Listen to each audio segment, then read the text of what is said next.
Hello everybody, today I'm going to tackle a myth I've seen all across gaming sites since the mid-2000s. The gameplay only matters and graphics don't matter myth. Now, I've talked about similar myths about how console power supposedly doesn't matter and how third parties don't matter, allegedly, but this is the first time I'm talking about this myth in particular head on. Now, this myth has been spread for a long while. I've seen it go far as back as 2006, when the Wii launched with its laughable hardware, but a disposable gimmick controller which was only usable for motion-controlled minigames and nothing else. While it sold well, it also gave the Wii the shelf life of a pop song, and the Wii is already out of production in Japan and Europe, with only US receiving a cut-down, internet-less, and SD card-less model with only composite video out. And of course, people were trying to say the Wii was next-gen as well, the only true next-gen console, while all the other consoles were for stupid people who only wanted better graphics. However, as time went on, the Wii became irrelevant. Now with the Wii U, history is repeating itself. Games are launching with either bland, simplistic graphics like Super Mario 3D World or Sonic Lost World, or play badly while being something a 360 can handle fine. However, thanks to the disposable tablet controller, which many are seeing as a gimmick, I've seen this myth being posted on the internet a lot more, especially with regards to people calling the Wii U the only true next-gen console. What many of these people don't realize is that not only do normal people have standards as seen with the Atari Jaguar in the 90s or with the Wii recently, but that graphics and gameplay do indeed go hand in hand. Now, today I'm going to be using a game as an example to prove my point. The game? Quake 4 on the Xbox 360. Now, Quake 4 was released in 2005 for the PC and a month later came out on the 360. Keep in mind this was a launch title. When it first came out on the PC, it was praised for having amazing graphics courtesy of the ID Tech 4 engine, also used for Doom 3. Now, considering the Xbox 360 was hyped up as a true next-gen console, you'd think that they would take their time to make a game showing off the next-gen power. However, the game was a total dud on the 360. Why? Let's take a look, shall we? Now, while I don't have an HD capture card or something along the lines of that, I do have a capture card that can at least show the game's main flaws. So, let's start this off. The graphics are absolutely terrible. The game was badly optimized for the Xbox 360 and it shows in the graphics. Textures look low quality, and the game looks and plays like a bad original Xbox game. And let me tell you, this game is not friendly on your eyes. However, that's not the major problem with this game.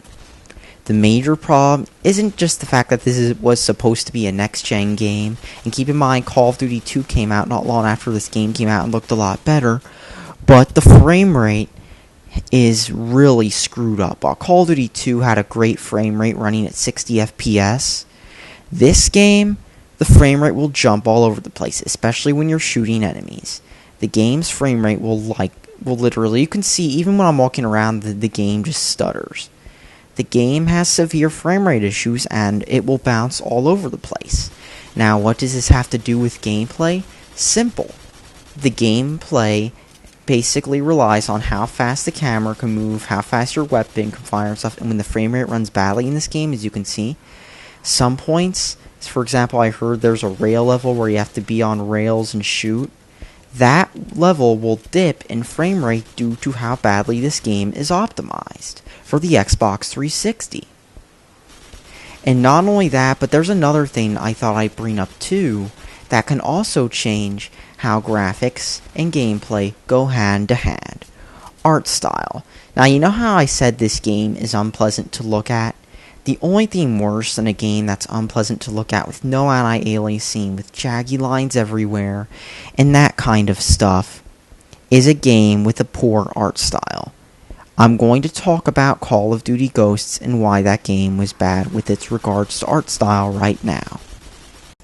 Now, this is a Call of Duty Ghosts gameplay clip I recorded when I had this game for like a week before I sold it, because this game is literally a piece of trash. However, This game pretty much illustrates another reason graphics and gameplay can go hand to hand. Now, Call of Duty Ghosts doesn't really have the best graphics ever. Sure, it looks kind of like a late 360 game at points, and at other times looks just flat out terrible. But the main thing wrong with this game is the art style. Why? Well, first off, your soldiers look the same no matter what side they're on. So while you can easily tell, let's just say in many other Call of Duties, which side your character's on, in this game, you can't really do that as easily. But not only that, to make matters worse, enemies like to blend in. So, especially in a multiplayer game where you've got people running around, camping, standing in a corner with a sniper rifle, you can't see them because due to the poor color choices, they blended in. So, the only thing that can make bad graphics worse is bad color choices, and especially bad design choices, and this game suffers from a ton of them. So why am I pointing these games out? Just to show that graphics and gameplay do indeed go hand to hand. You can have games with like, let's just say, you could take a game which supposedly has the greatest gameplay ever, and if you make the game a pain on your eyes, if you make the game so you can barely see the enemy, if you make a game like that, people are going to hate it.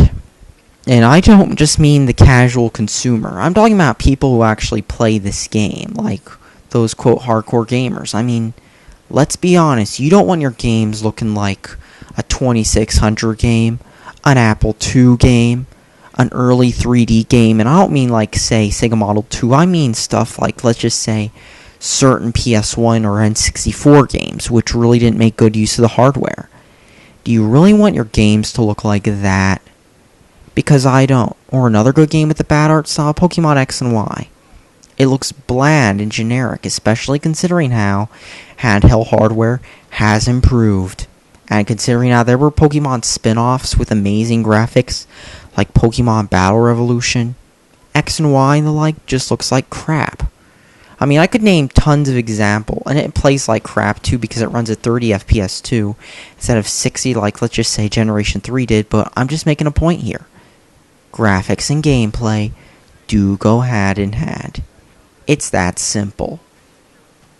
I mean, I guarantee there's a limit to how bad you can make the graphics, even for those people who claim graphics don't matter, before it gets to the point where they'll be complaining. Just look at how many people complained about little stuff with the Xbox One. I find it funny how another company got a free pass for it, but meh. That's all I have to say. Thanks for watching. Subscribe for more, and here's the thing. The Xbox One didn't even have that bad graphics. The competitor, on the other hand, couldn't run a 360 game. And that's all I really have to say with this. Thanks for watching. Subscribe for more.